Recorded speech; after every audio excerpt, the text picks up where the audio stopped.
क्या शरद पूर्णिमा की खीर पर लग जाएगा ग्रहण? क्या इस बार आसमान से नहीं बरसेगा अमृत? क्या होगा इस बार जब शरद पूर्णिमा और चंद्र ग्रहण होंगे एक साथ? दरअसल इस बार शरद पूर्णिमा पर साल का अंतिम चंद्र ग्रहण लगने जा रहा है। 28 अक्टूबर को शरद पूर्णिमा है, तो उसी दिन देर रात चंद्र ग्रहण भी लगने जा रहा है। शरद पूर्णिमा को लेकर ये मान्यता है कि इस दिन चंद्रमा अपनी 16 कलाओं से परिपूर्ण होता है और अमृत की बरसात करता है।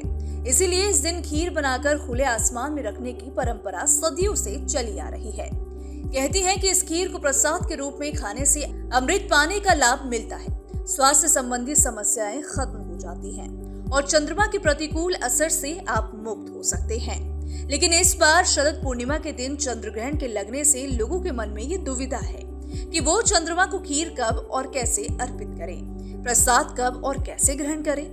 चंद्रमा को कहते हैं कि चंद्रमा मन सो जाते। चंद्रमा मन का कारक होता है, मन के हार हार है, मन के जीते जीत। शरद पूर्णिमा अपने सनातन धर्मों में बहुत बड़ा स्थान रखता है। जब शरद पूर्णिमा होती है तो उस दिन पूरे देश में लोग खीर बनाते हैं और चंद्रमा की प्रकाश में रख देते हैं। कहते हैं कि उस दिन चंद्रमा से अमृत की वर्षा होती है। तो इसमें 3 बातें महत्वपूर्ण है कि चंद्रमा बृहस्पति गजकेसरी योग बना रहा है, तो गजकेसरी योग के नाते जो खास तौर से जिनका मेष राशि है, इन लोगों को थोड़ा सावधान रहना है, हेल्थ वेल्थ को करके लेकर के सावधान रहना है, नंबर 1। नंबर 2, चंद्रमा के साथ राहु भी बैठा हुआ है जो ग्रहण योग बनाता है, तो मन की विकार हो सकता है, व्यक्ति की मानसिक उद्विग्नता बढ़ सकती है, व्यक्ति डिप्रेशन में आ सकता है। तो मेष राशि वालों के लिए यह ग्रहण बहुत अच्छा नहीं है। तीसरी प्रश्न ये उठता है कि शरद पूर्णिमा के दिन जो खीर बनाई जाए उस खीर को ग्रहण किया जाए कि न किया जाए। तो देखिए, कहते हैं कि सूर्य ग्रहण में 12 घंटा पहले सूतक लग जाता है और चंद्र ग्रहण में 9 घंटा पहले सूतक लग जाता है। तो 2 बज के कुछ मिनट से सूतक लग जाता है। तो पूरे अपने समस्त दर्शकों से मेरा आग्रह है कि आप सूतक लगने के पूर्व तुलसी दल तोड़ लें और जब आप खीर बनाते हैं तो चंद्रमा के प्रकाश में रख करके और खीर में तुलसी दल डाल दें।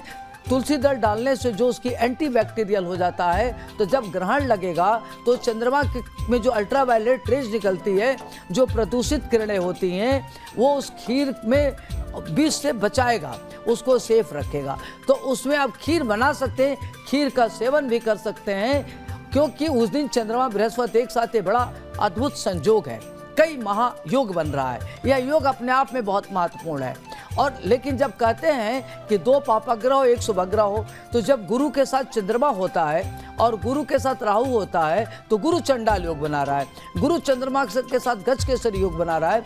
तो गुरु और राहु का जो प्रभाव है या चंद्रमा राहु का प्रभाव है, उसको गुरु की शुभता के नाते वह डाइल्यूट हो जाता है, न्यूट्रलाइज हो जाता है। तो उसमें खीर आप बनावें, खीर को चंद्रमा के प्रकाश में रखें, खीर का सेवन करें, वह महाऔषधि का काम करेगा, निश्चित रूप से करेंगे, लेकिन तुलसी दल डाल के। और अगर आपके घर में दूध है, दही है, घी है, तो उसमें पहले से तुलसी दल डाल दें। लेकिन ये ध्यान रखें कि तुलसी जब तोड़ना है तो आप सूतक लगने के पूर्व तोड़ें। सूतक में तुलसी को नहीं तोड़ा जाता, मंदिर के कपाट नहीं छुए जाते, मंदिर में नहीं जाते, पूजा पाठ मंदिरों में नहीं करते, लेकिन अपने घर में बैठ के आप मनसा जाप कर सकते हैं। जानकारों की माने तो इस खीर से औषधीय गुण की प्राप्ति होती है, साथ ही इसके खाने से व्यक्ति को धन लाभ भी होता है। दरअसल मान्यता है कि शरद पूर्णिमा ही वो दिन है जब समुद्र मंथन के दौरान माता लक्ष्मी प्रकट हुई थी। कहा जाता है कि इस दिन मां धरती पर आती है और भक्तों पर खास कृपा बरसाती है। इसीलिए आज के दिन लक्ष्मी जी की भी पूरे विधि विधान से पूजा की जाती है, उन्हें प्रसन्न करने के तमाम उपाय किए जाते हैं। Bureau report, team news nation.